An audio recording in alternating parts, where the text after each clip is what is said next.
Everybody, hello world. Welcome to the Rock Lounge. Yeah. This is my first podcast / web talk show. This is one of those things I hope that turns out to be really big. And I get an offer to do my own late night talk show. So my first guest tonight is a good friend of mine, great writer, actor, performance masterpiece theater type motherfucker. Guy Torry. What up, man? Welcome. T-Rock in the building. What's good, man? What up, man? I'm good, man. This is the first one, so I had to have you on. Hey, man, you call, I'm coming, man. You appreciate never that. not showed up for something that I need you for, man, so I got to be here. I appreciate that. Yes, sir. You're a sibling in the business like exactly. I am. I was thinking about that today, Yeah. man. I was like, man, with two younger brothers of guys who blazed the trail before us, Yes. opened a door, and then we had to make our own mark. Like, we Absolutely. couldn't, like, ride off their coattails, and neither one of us did. Absolutely. And we just basically, and it's funny because I was thinking about the first time I heard about you. Right. Which was in Montreal, the Comedy Festival. That's where it was. And I didn't know who you, I didn't know, your brother had a brother. Right. Right? And there was some comics hanging around hating.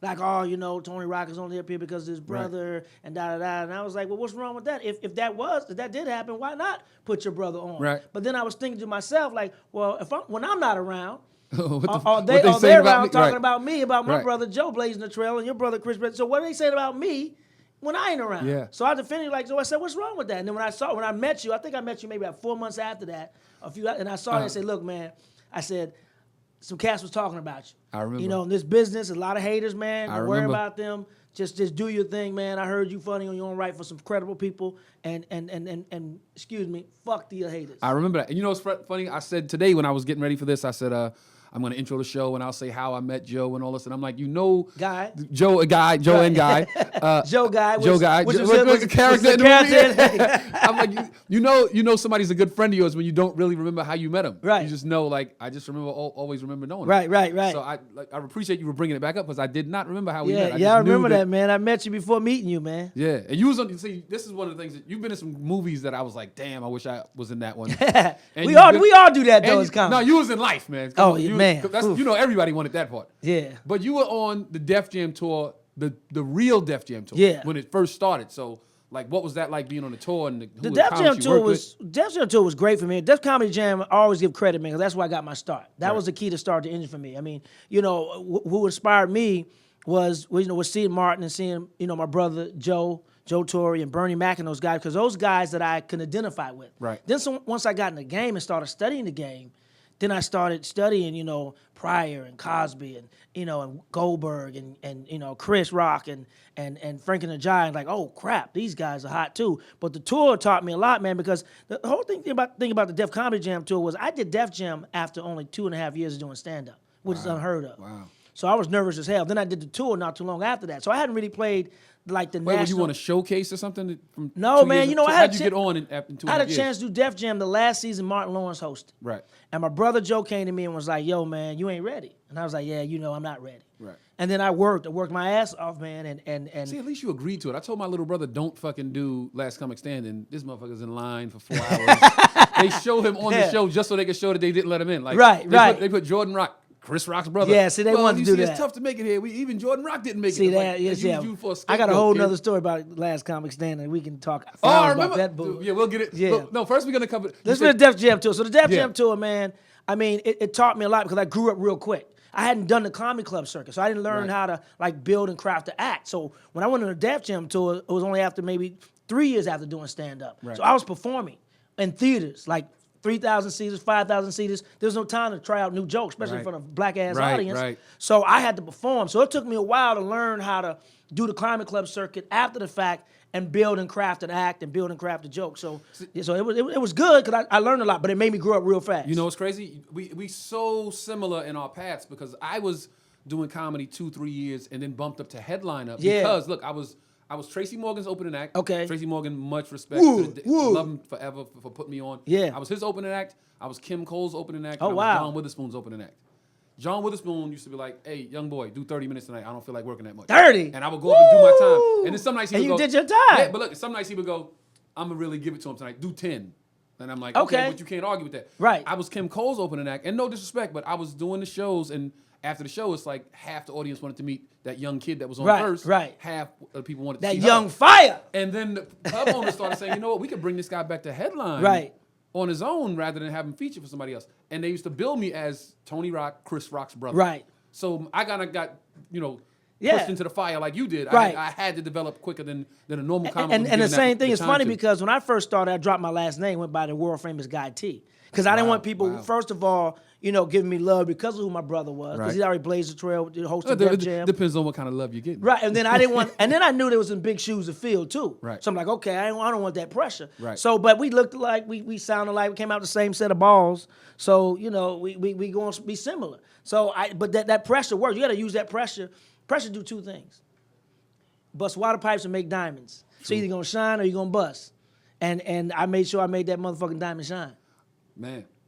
Much props for that because I remember I used to sit and watch Def Jam. Bob Sumner, I knew Bob Sumner. That's who put me on. I knew Bob Sumner since I was like 14 years old. Get out of here. My brothers, yeah. Okay. And I wasn't doing comedy at the time, but I would watch the show and Bob Sumner would hang out at my house with my brother and I would say, "Man, you got to put me on the show."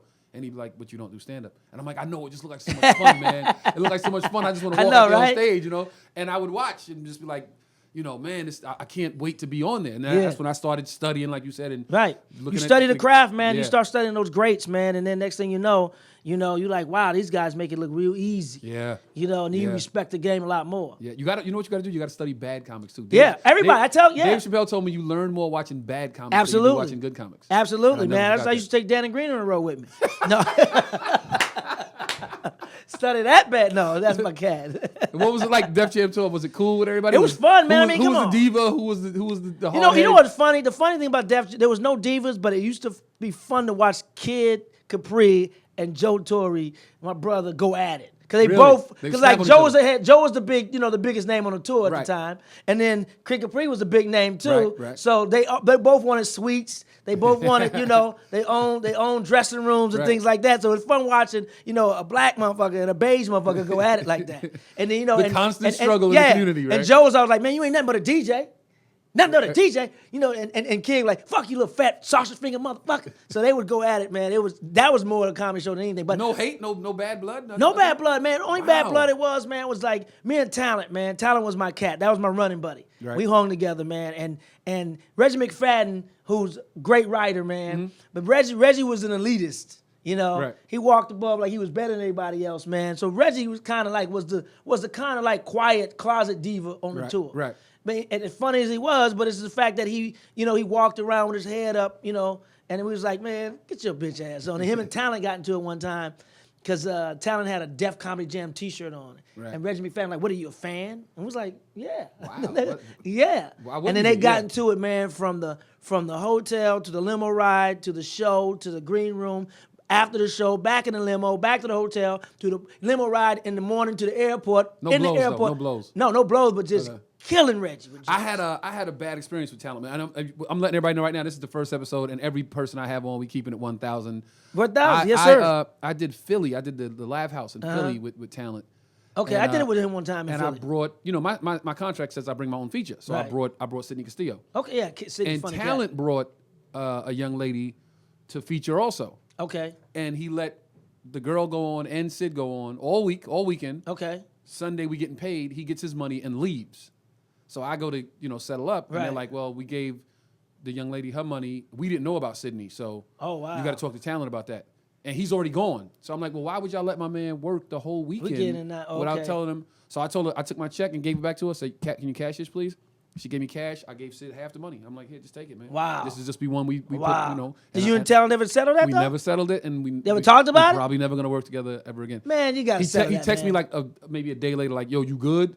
And I was like, if that's all you got to say. Y'all got to settle that, man. Y'all both my peeps, man. Yeah, it was. Y'all got to settle that, man. So that's what I want to know. Like, I feel you. No problems in the industry. You got nobody. Oh, absolutely. Throw you under the bus. Or absolutely, all day long. Give me that story. I'm gonna pour myself a glass of wine. Man, let me pour me a glass too, man. I won't say his name. This cat's on. I'm gonna say the name of the person. This me.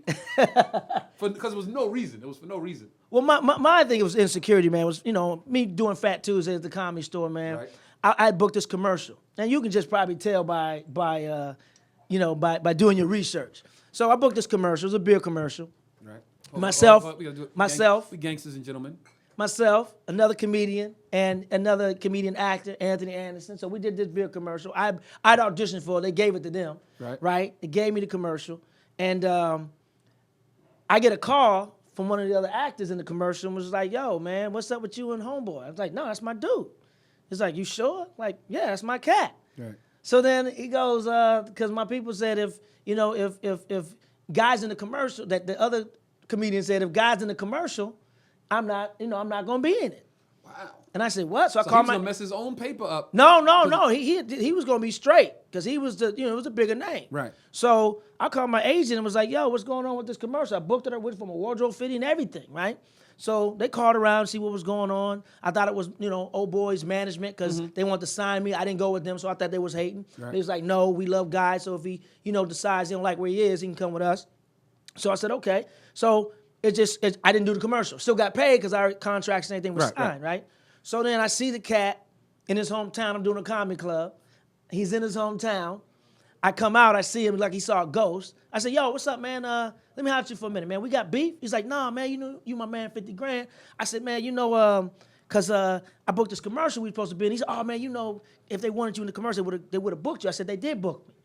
He said, oh, okay, well, Then he looked over my left shoulder and was like, hey, Tony. He yelled some name and ran off into the darkness. And there was nobody there. And nobody there. Wow. So I said, okay, So then 2 weeks later, Phat Tuesdays, hottest night in the hemisphere.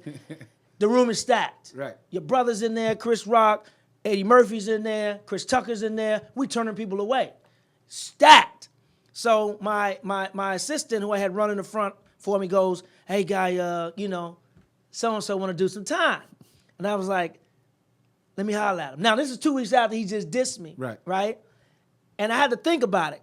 Should I be personal or about business? Because right now, he was hot as hell, hotter than slave pussy. Okay. So, he would have been good for the room. So I said, let me holler at him. He said, hey, what's up, man? Niggas just want to get 15 minutes, man. I said, I got you, man. Let me put up another comic and then I put you up. Right. And I let him go up. He blazed the room, but I was doing it more for the business side because you can't be personal. You absolutely know what I'm saying? So I was able to squash that.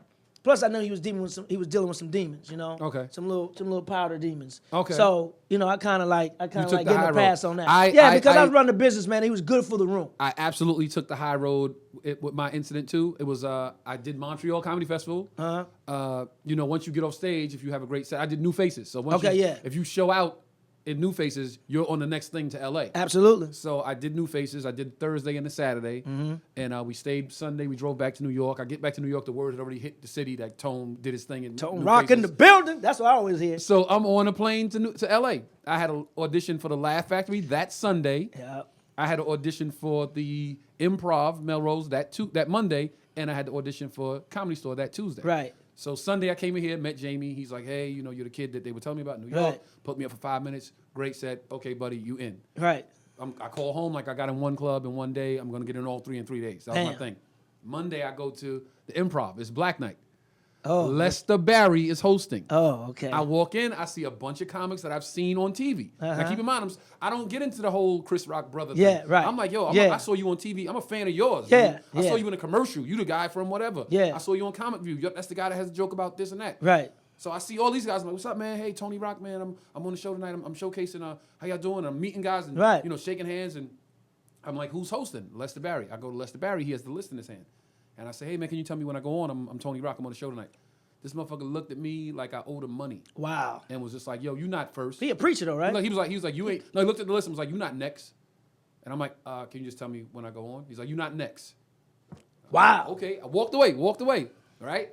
I'm standing there like, yo, this dude's like really kind of wild right now. A few minutes later, he comes back over like, hey, man, it's this guy than you. What you want me to say? You Chris Rock's brother?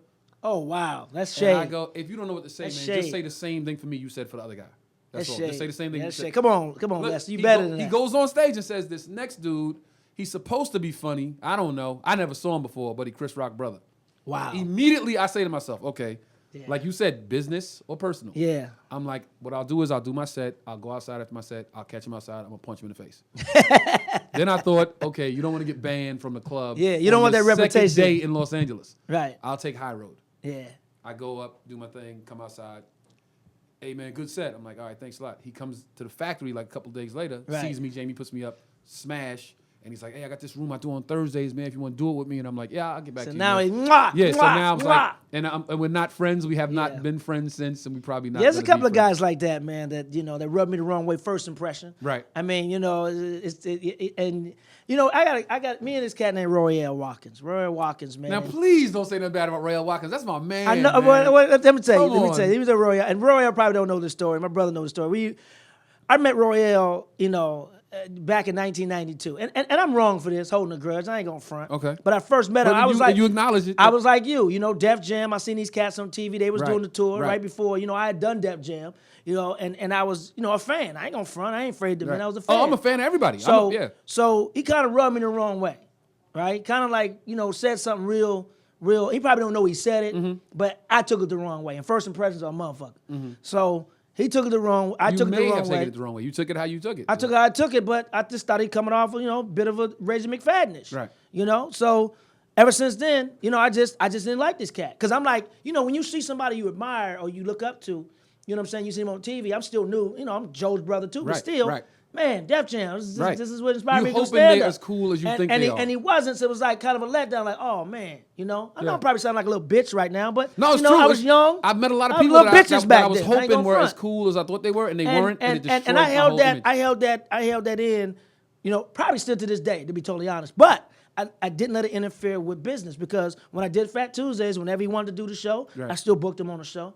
I separated business and personal, but we still kind of really don't get along. So that's a conversation y'all need. Put it this way: I'll have a conversation with Talent if you have a conversation with Royale. I'm with that. Deal. I'm with that. Okay, so I'm with that. we gotta cover Phat Tuesday. You got to tell everybody how you started it, how you created it, what it was, what it meant to you. Just the floor is yours. Cliff note: Phat Tuesday was created in 1995. When I got here to LA in 1992, it was after the Rodney King verdict, right? So I used to hear about this comedy club in the hood, Comedy Act Theater. That's where Robin Harris used to host. Michael Williams, first black comedy club in the country, right? So my brother came up through that club. Martin, the Wayans, Keenan and the funny ones, Keenan and Damon, Robert Townsend, Sinbad. It was a spot where Hollywood went to go see black stars. It was a spot that celebrities came to town to go see black stars. Well, they had to go to the hood to see black exactly. stars. Okay. So when Robin Harris died, it lost a little bit of its luster, but it still was the place to go. Right. Then when the riots happened, it really kind of went down. So when I got here, to the hood to see. Nobody was going south to Pico, south to Wilshire to see, black comedy. Hollywood wasn't coming. If you wasn't black and from LA, you wasn't coming. If you were a celebrity, you weren't coming, because the riots just devastated the whole area. So by '92, I got out here, and it wasn't all the hype I heard that it was. Living in St. Louis, my brother telling me about all the nights that went on. I was like, damn, this it ain't all that really. But I still cut my teeth there. It was still a great club to start. Right. So by '95, I had an agent, manager already, had a Def Jam credit under my belt already, maybe a movie, a TV show, and I just hated another thing that we have in common. You had a sitcom on the UP, and I had a sitcom. Absolutely, we just following each other, man. First sitcom. So what ended up happening was, you gotta hurry to sign your 3-picture deal so I can sign mine. Well, let's just do one together. Let's do a buddy comedy. That's what I'm talking about. So what ended up happening was, I went to the Comedy Store because I saw a lot of my friends not getting seen and not getting representation. So I went to the Comedy Store and said, hey, can I do a night? I want to showcase black comedians. And mind you, I'm only 3 years in the game. Right. I've never ran a room before. But the vision is the vision, man. Yeah, I mean, when you're young and dumb, you just go for it. That's almost a positive sometimes. You don't know you can't. I never ran a business before. I never took a business class. Nothing. Yeah. And I did it, man. It became the night where Hollywood came to see black comedians. And that's where stars came to see their black comedians and they could relate to. So I got American History X because of the Comedy Store.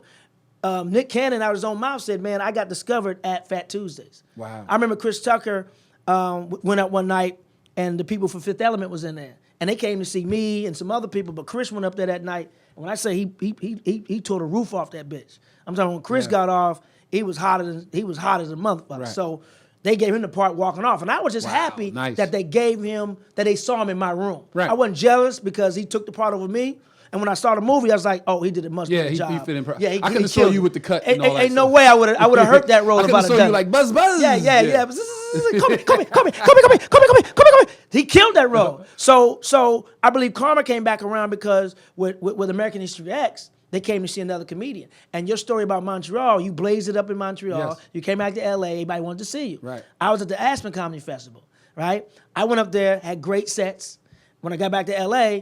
my manager at the time, Jeff Chetty, had the foresight to say, look, everybody who didn't come to Aspen to see you, we're going to invite them to the Comedy Store on Tuesday night. We're going to make it a private show with just you and Tommy Davidson, right? And they're going Tommy's going to be the draw, but they're going to see you as well. So the producers for American History X came in there, and the director came in there to see Tommy for that role.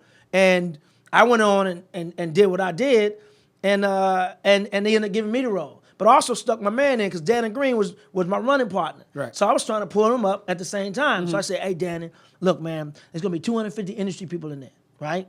Go up and just warm the crowd. I'm going to tell my manager you're going to get the crowd ready. Do a hot 7, blaze that shit so you can get seen too. I'm sliding him in because my manager didn't want nobody else on the show. But I said, no, I need somebody to open up the show. So I'm trying to get him signed too. And then he went in there, blazed it. I don't know what happened after that, but, I got American History X out of it. So, that room served purpose not just to comedians, but directors came down. I mean, writers, actors, record deals. Shaq was in there almost every week before he was even a Laker. Wow. I mean, John Singleton, F. Gary Gray, Quentin Tarantino, Prince was in there with Coming Parker's Purple Bus Outside. Denzel, you name it, they was in Phat Tuesdays. So what it did was it showcased a lot of comics. And it ran for how long?